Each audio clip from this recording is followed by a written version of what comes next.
Hi friends, నేనైతే చింతపండు పచ్చడి చేయబోతున్నాను. చింతపండు, పచ్చిమిర్చి, కొన్ని పల్లీలు, నువ్వులు వీటితోటైతే చేయబోతున్నా.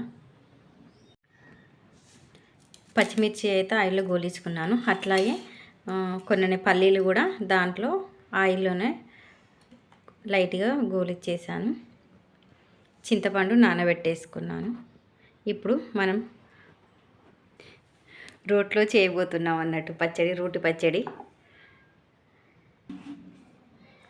రోట్లో అయితే పచ్చిమిర్చి వేసుకున్నాను. దీంట్లో అయితే ఇప్పుడు కొంచెం సాల్ట్. ఫైనల్గా అయితే పచ్చిమిర్చి ఇలా అయితే దంగింది. ఇప్పుడు దీన్ని పక్కన పెట్టేసుకొని మనం పల్లీలు చేసుకుందాం. దీంట్లో పల్లీలు అయితే వేస్తున్నా.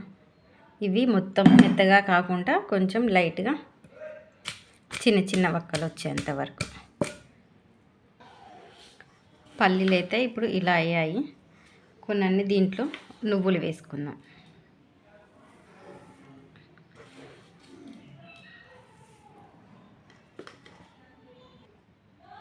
పల్లీలును అవైతే ఇలా అయ్యాయి. ఇప్పుడు దీంట్లో చింతపండు వేసుకుందాం. మనం చింతపండు నానబెట్టుకున్నాం కదా, దాన్ని వేసుకుందాం దీంట్లో.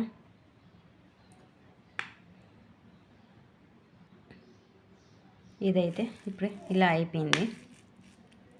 దీంట్లో మనం పచ్చిమిర్చి నూరి పెట్టుకున్నాం కదా, అది కూడా వేసి మిక్సీ చేసేయాలి.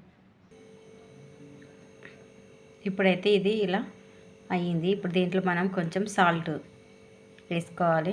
అప్పుడు స్టార్టింగ్లో కొంచెం వేసుకున్నాం కదా, మళ్ళీ ఇప్పుడు కొంచెం వేస్తే సరిపోతుంది. పచ్చడి అయితే ఇలా అయింది.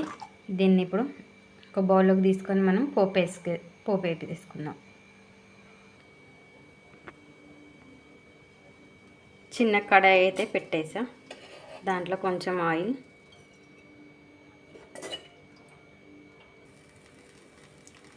అయితే అయింది. దాంట్లో కొంచెం ఆవాలు,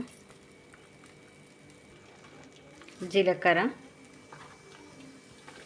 కరివేపాకు, లైట్గా పసుపు.